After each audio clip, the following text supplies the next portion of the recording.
Hi tubers, thank you for stopping by. I'm going to take you on a journey with me. I'm in the UK and I'll be visiting England, Scotland and Ireland. So far I've visited all three places and now I'm back in England. I visited Scotland first. No, I'm sorry. I visited Ireland first. Then I doubled back to England to go to Liverpool to watch the Liverpool football game. Then from there, I went on to Scotland. And I must say, of all three places, Ireland is my favorite place.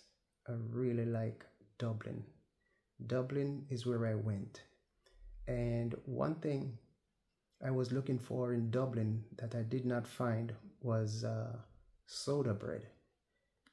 A long time ago when I was in California, a friend of mine had another friend who baked soda bread and she would bring it to work for us.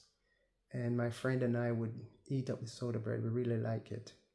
So I went to Ireland thinking that I would get soda bread easily. I went to many cafes and asked for soda bread and no one had it. I even went to the supermarket and the soda bread was out.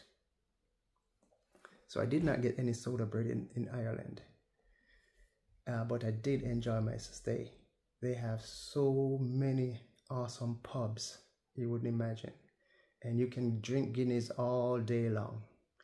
But to be fair, I'm not really a Guinness guy, but I did try some Guinness. Then I went to Scotland, and Scotland it's nice. It's a nice place too, and I really enjoyed it up there. But I must tell you that if you're going to visit those places, I would highly recommend you buy the day pass tickets, where you can travel on the train or on the tram all day long. So when I was in Ireland, I bought a three-day pass, and I jump on the tram, I jump on the buses and go all over the place. In Scotland, I did the same thing, and I also took a bus tour of the city. So I will be having 3 separate videos of my trip.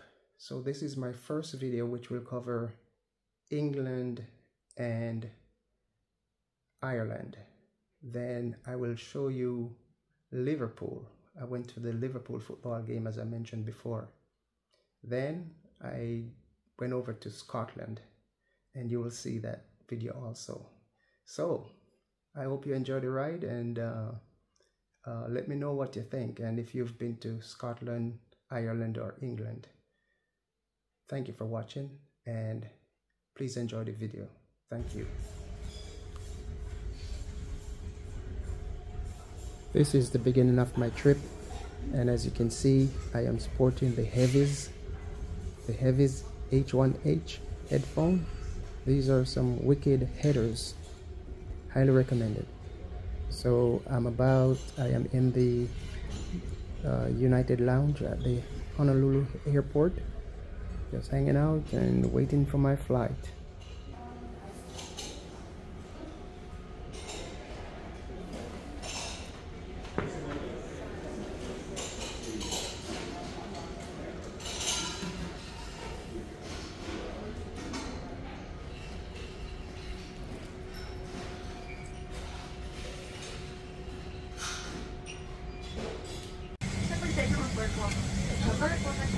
Now we are aboard the airplane, and you can see I'm stuck in the economy plus seat.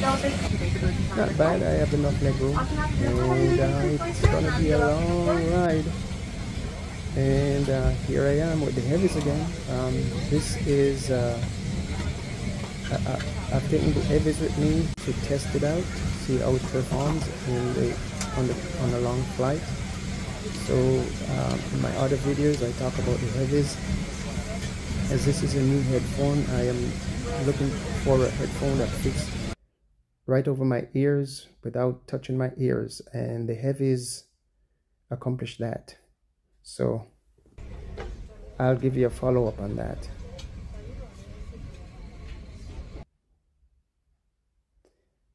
Mealtime in plastic cups.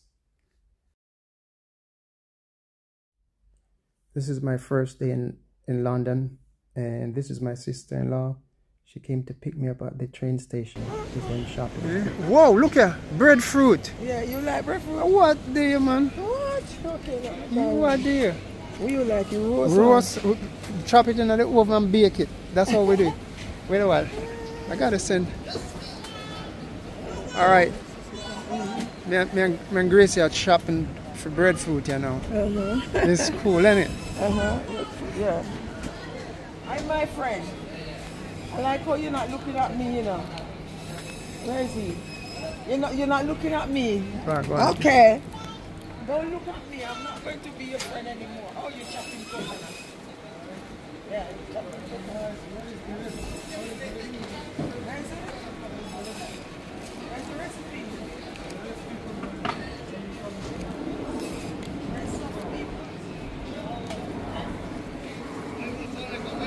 Mango, pineapple, June plum. Yeah? Yeah, that's right. That's June plum, isn't it? Yes, sir. And this is sweet sap, huh? Yeah. Custard apple? Yeah. Custard apple, yeah. I never see them so small. I want them in Jamaica, some huge ones. Yeah, they have some different ones. Different than those, actually. Yeah. Yeah. Nice. Yeah, getting a array of fruits. I just live on fruit. Oh, yeah? Absolutely. Nice. I just live on fruit. Just fruits? Watermelon, everything, all fruits. All the fruits, plenty body. Oh, yeah? Yeah. Yep. Mango, Yeah. pineapple, bread. Jelly? No. Sure. Yeah, I'm sure. Yeah. If him have coconut cut up, like him would cut the coconut up. Eat the coconut? Yeah, him not have that. That is jelly him have, right? Yeah. They always have coconut, but they don't see any out here. You don't have any dry coconut? It's a yam too, man. Yeah. Yeah. That's a yellow yam. Yes. You love yam too? Yes. Okay. It's like me there in Jamaica, no? You're in Jamaica, you're in Brixton. Yes. And you have cassava. You have Dasheen. See dasheen, yeah? Yeah. All the yams. Everything there. Sweet potato. This is Jamaica sweet potato. Yeah. Everything there. Everything. Pepper. And where them get it? Where them things come from Jamaica, or where them come from? Most of them come from Jamaica. He said this breadfruit is from Jamaica. Oh, really? Yeah, so... more than 1 kilo. Some proper breadfruit. Oh, yes, yeah. Whoa.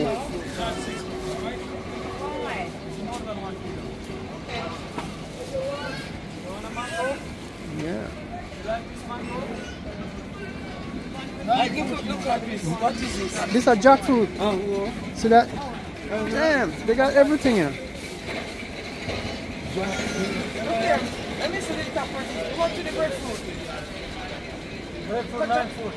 Let me see the top of this yard. Don't make up your face when you come in here, you know. Smile. You're on camera.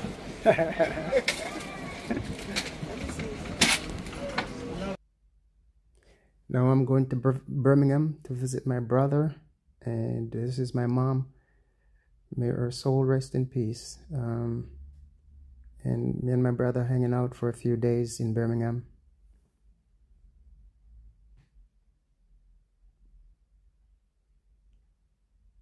Having a pint or two. So what's the name of this canal? Wow. Probably go all the way back to Birmingham.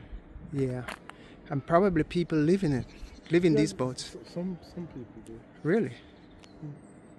I see it on TV. Yeah, some of them live on because it's cheaper. You don't need to pay no council tax and no nothing. Oh yeah? Oh really? Some of them.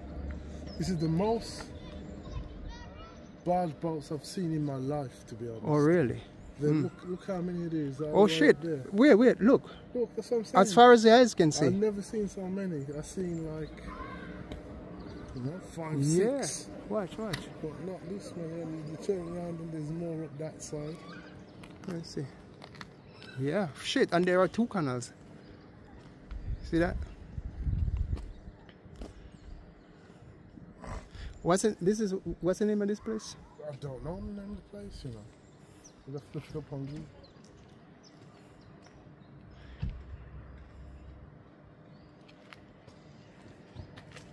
Well, all I know is this place is like 10 miles from Birmingham.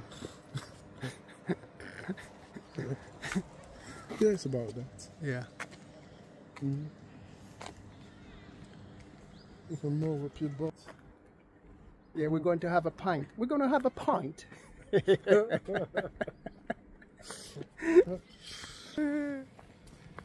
Oh boy. Now I'm at the Birmingham airport. I'm at the lounge getting ready to board the plane to Ireland. So this is the Priority Pass lounge, and you can see I still have my heavies with me, and I'm on my way to Ireland. There, Ireland in the background coming up. It's just such a short flight, you know. It's like about 20 minutes flight. Now landed in Ireland. Just taking some picture, walking around, see what's what, checking out the bus route map. And there goes the tram. There goes the tram.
Here I'm gonna have a sandwich, and I will have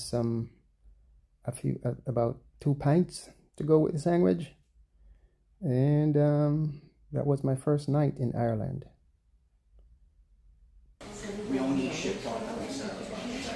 Here I'm at the Whiskey Museum in Dublin, and they have so many whiskies in this place. Of course, it's a whiskey museum. Only one that comes to my mind is Roost. Yeah. That's a sherry cask. You finish it. That stuff.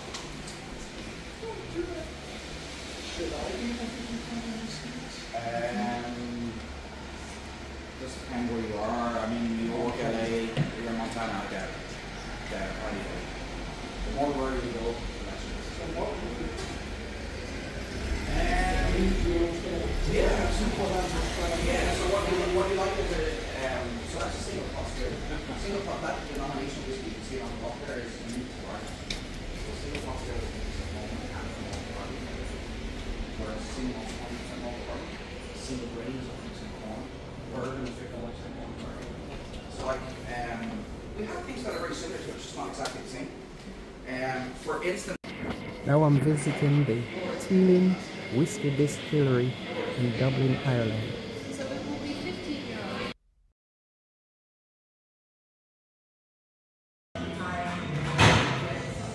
This is a Teeling Whiskey Distillery.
How's it going? Good. Excited? Ready to... Family is what makes our whiskey so special. It's blood, sweat and tears in every glass, and our name on the label. So it's our duty and honour to make sure each bottle is right. For us, this is more than just a beginning. This is a revival, and now a renaissance. It's about having respect for the generations of the past, but also the confidence to forge ahead, to write the next chapter. This is the home of the spirit of Dublin. The liquid tells the story.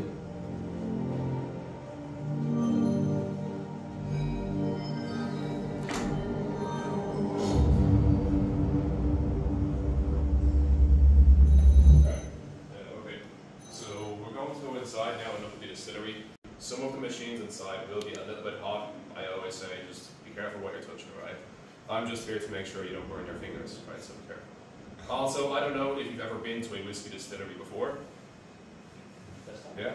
No? Okay. Or even been to a brewery before. I find a lot of the information can be fairly similar. Like almost the exact same. There's not many different ways you can go about making whiskey. Like, you just make it. So my point is, if you learn something new, like, why not? Any questions or like anything you're unfamiliar with, I'll give you guys a lot of time if you want to ask questions about what's going on inside. Again, it is a little bit hot. If you have jackets or coats on, I'd probably take them off. It can get pretty sweaty in here. It smells good though. It smells like beer. So when everyone's ready, you can...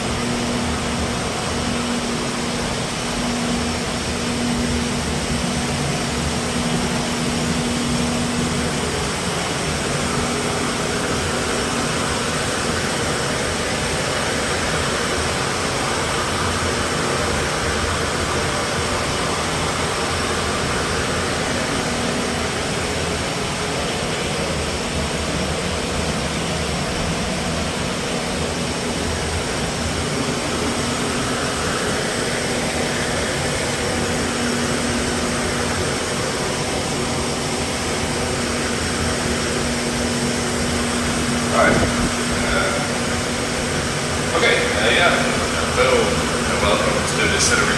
So as I was saying, has anybody ever been to a whiskey distillery before?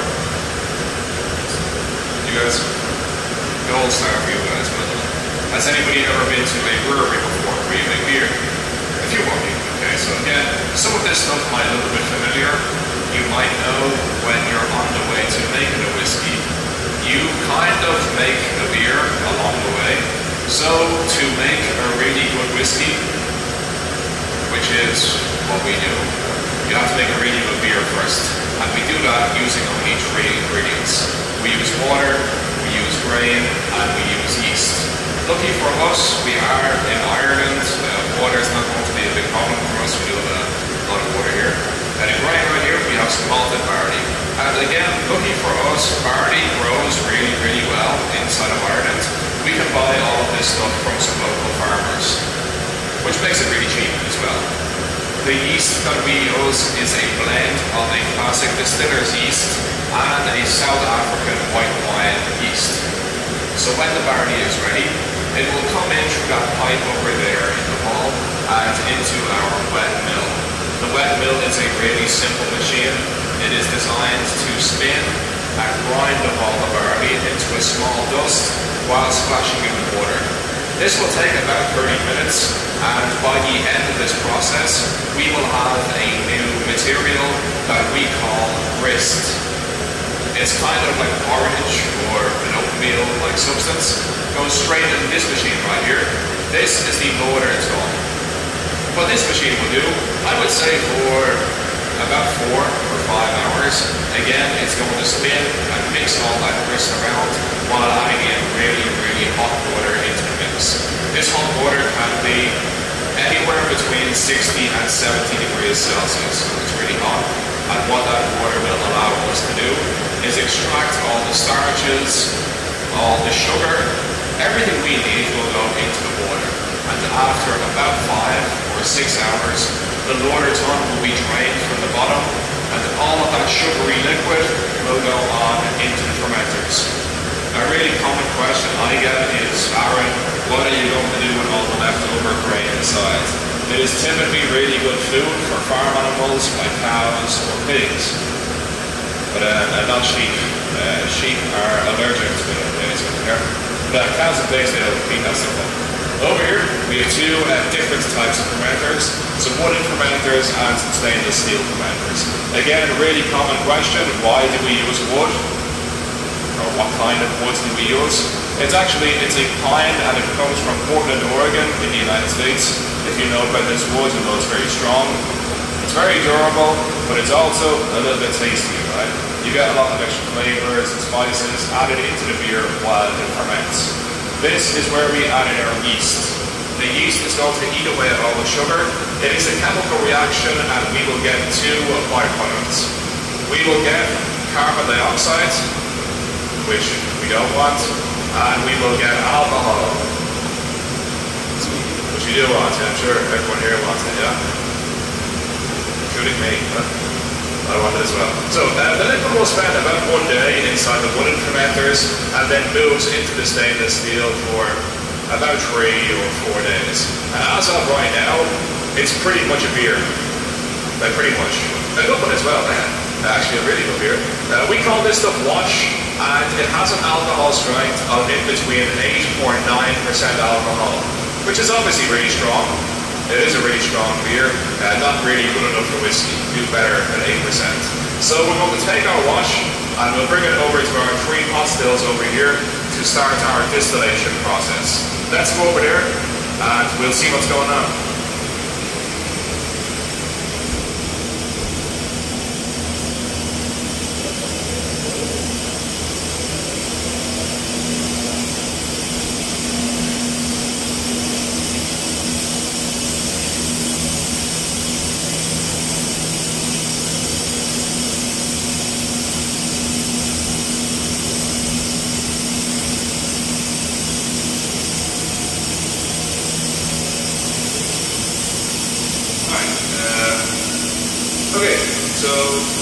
What you see in front of you are pretty much like usual bosses, right?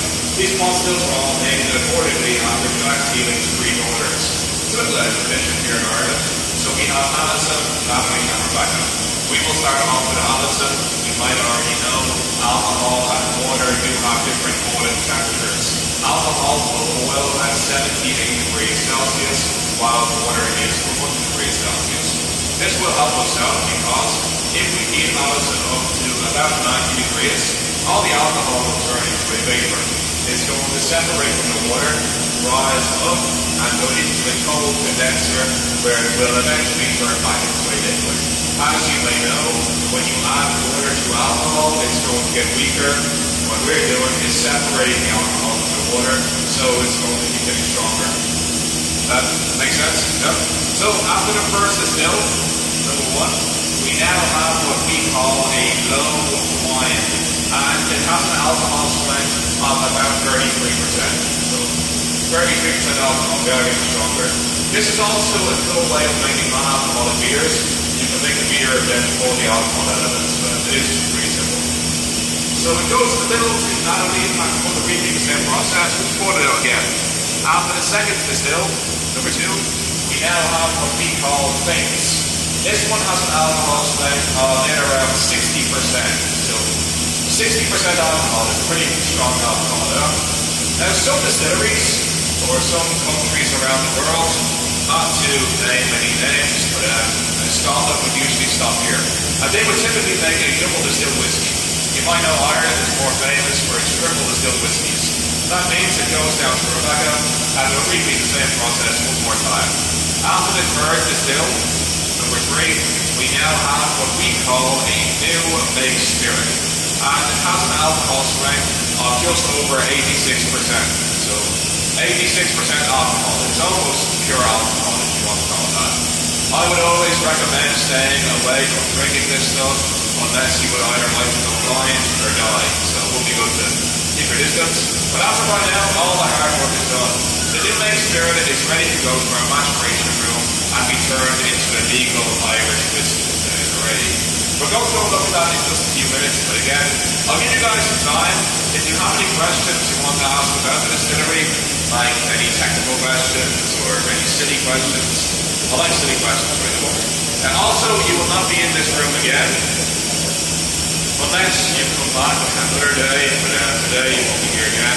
You can take pictures. You can get pictures of the pot stills or the fermenters, or even pictures of me. I don't mind. I don't think that is okay. I'll give you guys, I don't know, like 2 or 3 minutes. You can walk around or ask any questions.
Right guys, I'll give you all a second to look around. There's kind of a lot going on in here. I'm going to quickly jump outside and just make sure all the whiskies and stuff are ready, okay? It's life or death. Just give me 1 minute and I'll be back inside.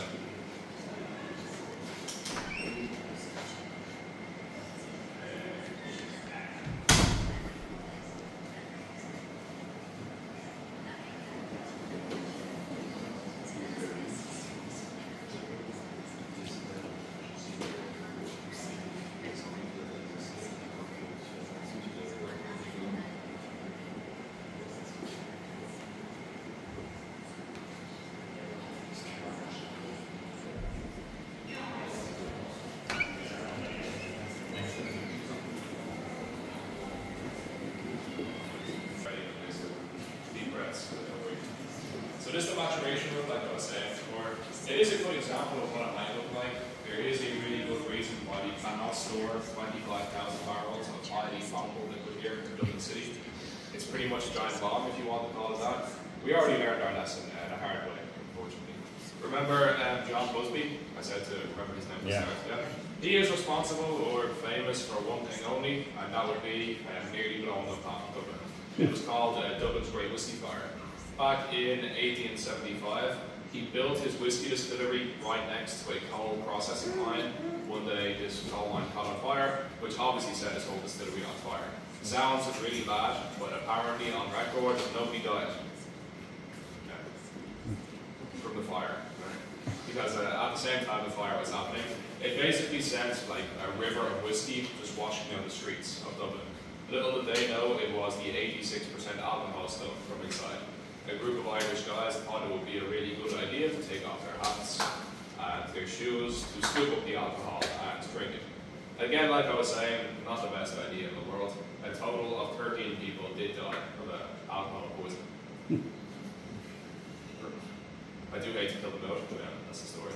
We keep our whiskey in a way safer place, if it makes you feel better. It's a place called Breenor in County Louth. It's just underneath Northern Ireland, like 2 hours away from here. You can see it here on the screen actually. So all the whiskey, all the wood, and all the barrels are stored out there. I was up there a few weeks ago. It was pretty fun. They let me try some of the exclusives and upcoming stuff coming to here. I don't remember much about it, so ask me questions, but it was fun. But what's happening out there is what we have happening here on the wall. It's a really good timeline of what the whiskey would look like going into a barrel and whenever it comes back out. One thing we don't do is put the whiskey in here at 86% alcohol. It's way too strong. It will get watered back down to anywhere between 66 and 70% alcohol. Again, a really common question I get is, what are you doing?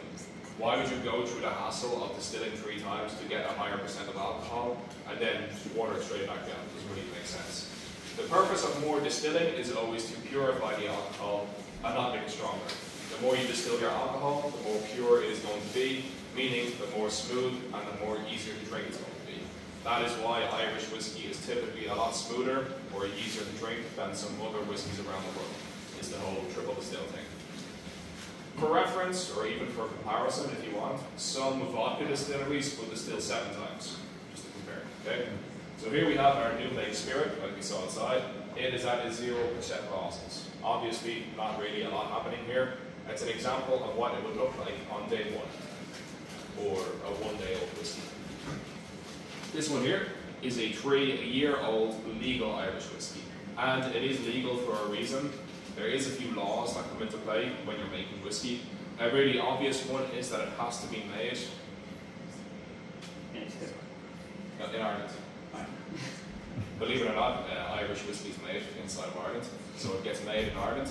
It'll be stored in Ireland and finally bottled in Ireland, the Irish whiskey. It has to be at least 3 years old.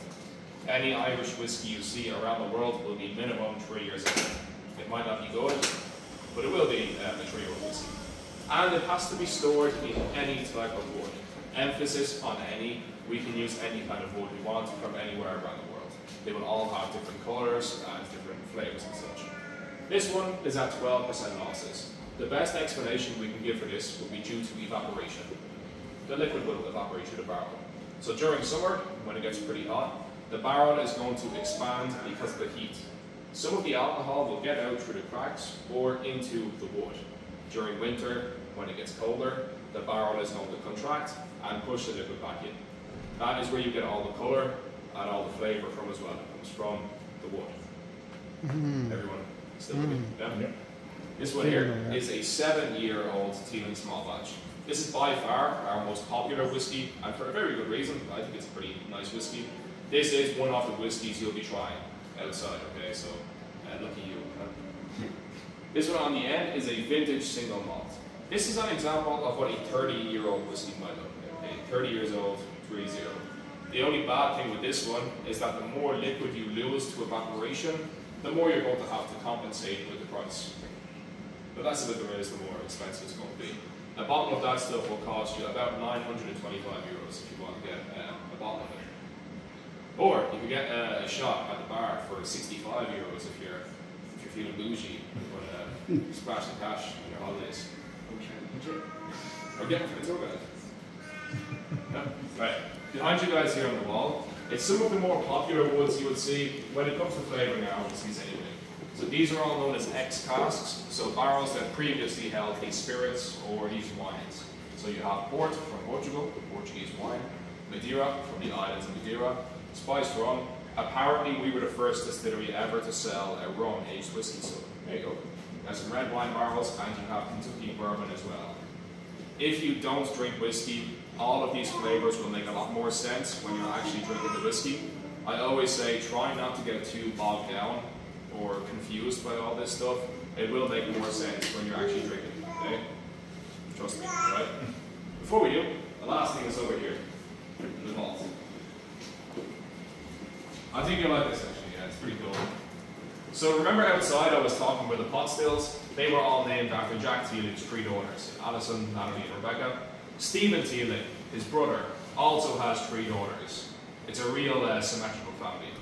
I call him Even Stephen, but he doesn't like me. Anyway, we've Zoe, Holly and Fern Teeling. Stephen for me is kind of the cooler dad, and I think you'll all probably agree these girls got the better deal of the bunch, because these girls were all born after the distillery was made. So instead of getting pot stills or machinery named after them, they all got their own barrel of whiskey filled for them on the day that they were born. And they will all get to open their barrels for their 21st birthdays. So they happy birthday to them, yeah? A barrel of this size can fill about 260 bottles of whiskey, so they probably won't run out of whiskey anytime soon. Hopefully. We also have a single pot still batch 1. This is also really cool because it is batch 1, the first batch of whiskey ever made in this distillery. It is also the first batch of whiskey made in Dublin in about 40 years. Remember I told you Powers closed down in 1976, so this is the first batch of whiskey made in Dublin pretty much since then. It was only ever opened once, and that was to obviously sell a bottle of it. On auction, the bottle sold for just over 10,000 euros, I'm pretty sure. At the time, in 2018, when it was sold, I'm pretty sure it broke a record for being the most expensive whiskey sold at the time. And that record has been broken since then, and by a lot, actually. If anybody doesn't know, the most expensive bottle of whiskey ever was sold pretty recently. I think it was in January or February. Anybody who doesn't know want to try and guess what it sold for? I'll give you like higher or lower if that helps out. Just shout a number at me. Give it a try. $1 million. $1 million. I like the ambition. Big numbers. It is higher than $1 million though. Wow. Wow. I didn't see that. 1.5. Higher. 1.7. Higher. Shit. 3 million. Lower than 4. 3 million. Pretty close. I'll give it to you. It was $2.8 million for a singular 700 milliliter bottle of whiskey. So that shows you how crazy it's gotten. Luckily for this one here, all the money that they made was given away to charity. It was donated to the Children's Hospital here in Dublin, so it was a happy ending for this one here. Which does kind of wrap up against the theoretical part of the tour. Probably time to get on to the more practical stuff, fun part. Unless there's any more questions, I guess, and while we're here, I don't know, the whiskey, non-whiskey related questions, any personal questions, I don't mind. So, what experience do you find? Is it good working for Teeling? I guess so, yeah. It has its good days, has its bad days. So it's it depends on you more than it depends on me. If you got a good crowd, then yeah, it'd be pretty fun. You get some pretty miserable people, I'm not gonna lie. But people just like don't want to be here, I guess. People just come here for the sake of coming here. But yeah, someday it has its days, it's really cool. I used to look for Guinness as well, so I already know about brewing and stuff, so it's just another step. I guess if there's any more questions we can talk about outside. It's better to ask questions when you have some whiskey with you, yeah? That's the lose that show us, right? Everyone got, most people should have got the wristbands, the reception, and the wristbands for your wrist. I know a few people have a blue coloured wristband, but this one, they're blue guys. Yourself? We didn't get a wristband. Yeah, that's alright. Yourself as well. Blue one. Yeah, that'll be 4 whiskeys for you guys. Okay, that's what we like here. It's good attitude, 4 whiskeys. If you have a gold coloured wristband, it should say Trinity on it, like this one, and you have that there. That'd be 3 whiskeys, okay? A bit more responsible. Huh? And if you don't have a wristband, you'll be getting a whiskey and a cocktail. A nice whiskey cocktail, okay? We treat you well here, okay? So hope you appreciate it, right? Again, any more questions, we'll talk about it outside. But you guys can follow me. And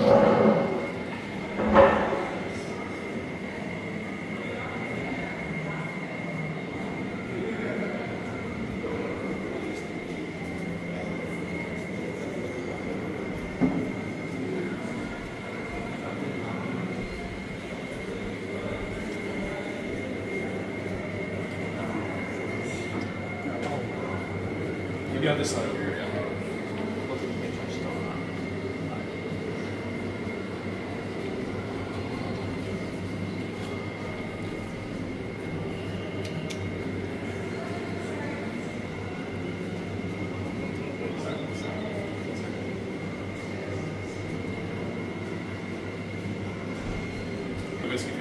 before? I don't mean like drinking whiskey at home by yourself or something like me.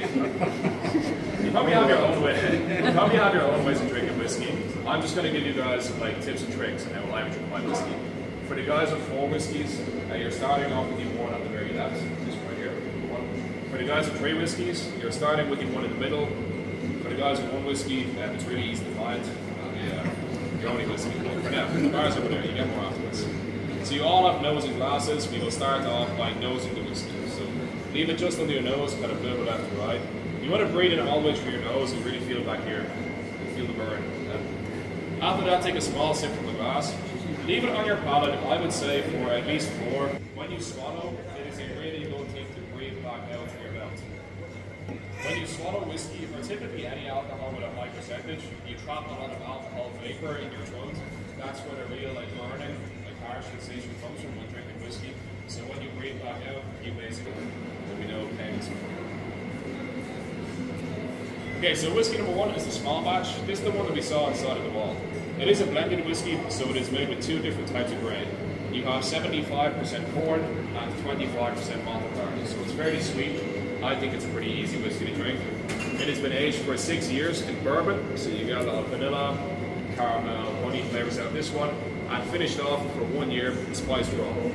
So you have 6 in bourbon, 1 in spiced rum, 7 years.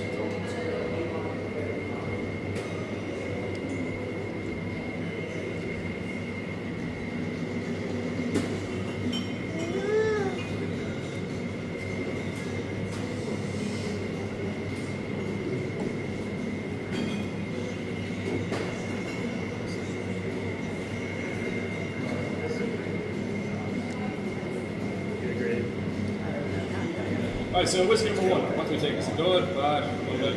Would you like it? Yeah. It's also the cheapest one as well, if you want to take on a present or something. It's the cheapest one. Alright, for the guys with 3 whiskeys, we'll talk about the one on your left. The single grain. Any of you guys a fan of red wine? Yeah? Alright, it's like a red wine whiskey pretty much. It's been aged for 7 years only in Cabernet Sauvignon. We use a California red wine. This one is made with 95% corn and 5% malted barley. So it's way more like an American bourbon because it uses a lot more corn. So it's a lot sweeter. I think it's easier to drink than the first one. It's also fairly unique. Not a lot of distilleries would use wine barrels, especially red wine barrels for aging whiskey. So even if you don't like it, it's probably something you've never had before. So try it and let me know. For you guys, number 2 is the single pot still. This is a pot still whiskey, so it's typically only made in pot stills. This one is made up of 50% malted and unmalted barley. The reason why we use malted barley was because back then the British were taxing the malted barley. So to avoid the tax, we are using unmalted barley. Really good at avoiding tax. This one is a bit more spicy. It is a sherry-inspired whiskey, so if you like sherry, sherry is a fortified wine. You like this one here. It's aged in bourbon, American virgin oak, and finished off in a sherry barrel. So try this one and let me know.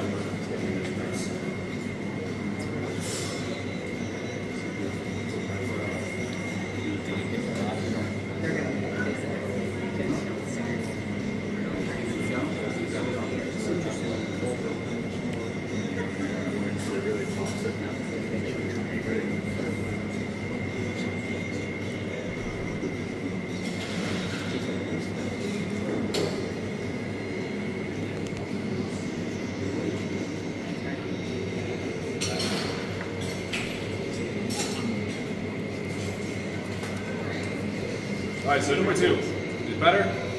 Or is what do you think? I always say it's different. Again, some people drink whiskey and say, oh, it's whiskey, it's the same thing. These whiskeys are really different in terms of flavor. And like I was saying inside, it makes more sense when you're actually drinking it. You can really tell them apart. It's kind of too sweet. Right, so for the guys with 4 whiskeys, this will be number 3. For the guys with 3 whiskeys, this is your last one. I save the best for last because it's my favorite one. Okay, so I'll do a bit of upset on this one. The single malt, this one is only made with malted barley, so the texture will be really warm and really, really smooth. It's a really easy whiskey to drink. It is also one of the only whiskies in the world that's been aged in 5 different barrels. There's 5 different types of flavors in there. It's aged in bourbon for about 3 or 4 years, and it's split into 4 different barrels. You have a ruby port, a Cabernet white port, American virgin oak, and Madeira. So you have 3 different wines in there. It's a port-inspired whiskey, so if you like port, Portuguese wine, if you like this stuff here, I get a lot of like chocolate or dark chocolate flavors of this one here. It's my favorite one by far. I go this one and this one.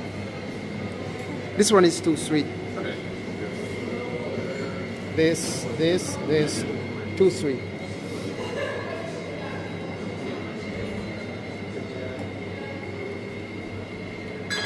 The measurements are here, so I'll leave it here for you guys, and you can take a look at it. So this is a recipe for which one? Yeah, cocktail here.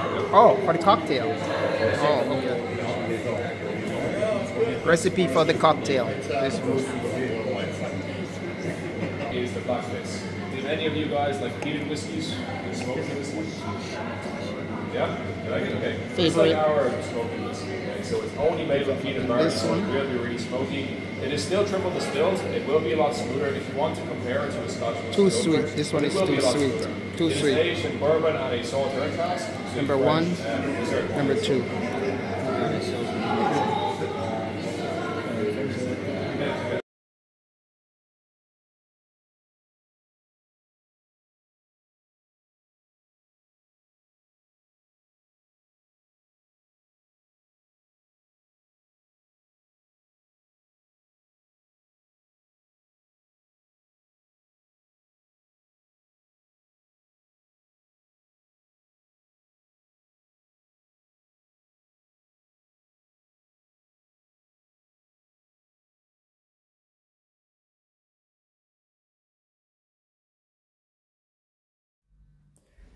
After leaving the Teeling distillery, I was just walking around and I came across this this studio, recording studio, and I see a lot of reel-to-reel tapes hanging on the wall and many music instruments.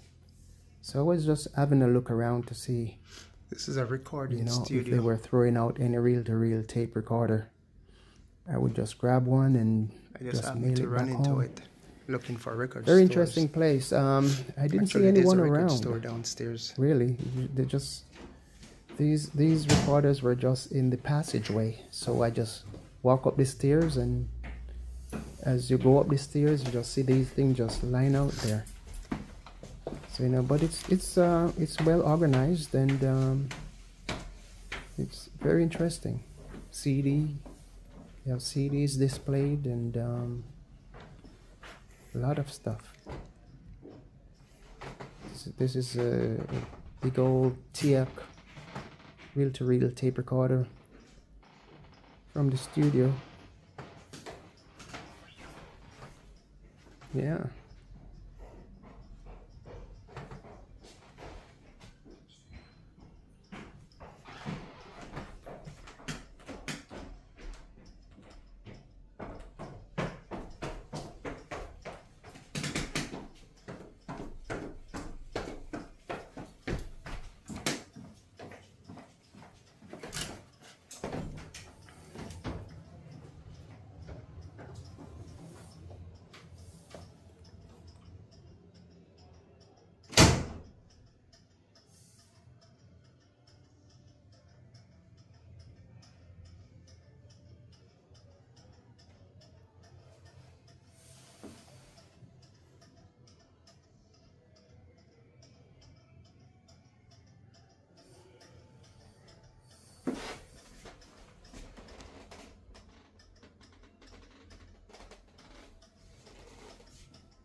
Now I'm going to have lunch and have a pint or two to just finish off the day. This was a very interesting day in Dublin. So I'm getting ready for the evening.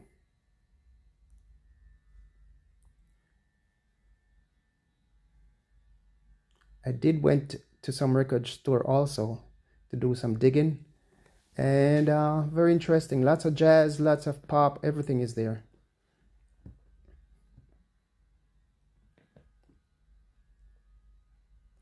And this is a park. They said this is the biggest park in Dublin, and it's really, really beautiful.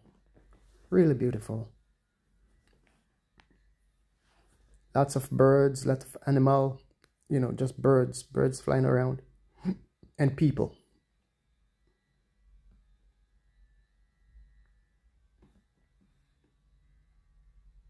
Here is my Guinness. This is having a pint of Guinness. Yeah. I'm not a Guinness person, but I did try Guinness. And this day was cold outside. And here I am on the tram. I just take a tram and just go around the city, waiting on the tram. Yeah. Very interesting. See, I dress appropriately for the Dublin weather. But I must say there were 2 days that were really nice. So from here on to Liverpool. Liverpool is up next in my next video.